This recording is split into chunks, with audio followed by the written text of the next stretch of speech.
So now these are two images I'm going to use, this one here and this one.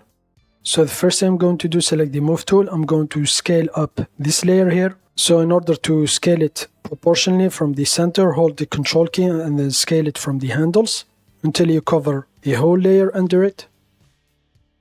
So here it is, and now I'm going to place this flower layer under the women layer. Now select the women layer, and now in order to combine these two images or fade this image into the other, the tool we're going to use is located in the Vector Studio.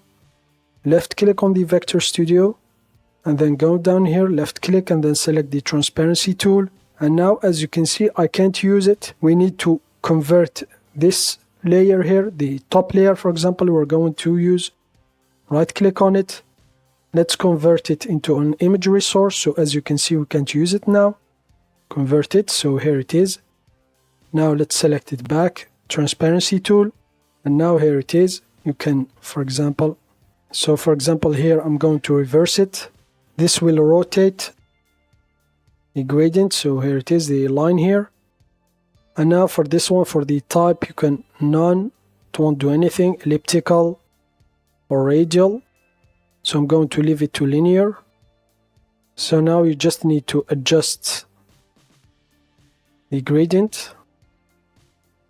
You can also adjust it from this middle point here to adjust the fade.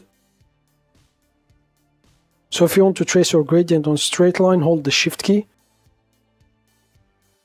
This is going to lock your gradient on the straight line. So now you can left click here and then adjust the fade here, the middle point, or adjust it here.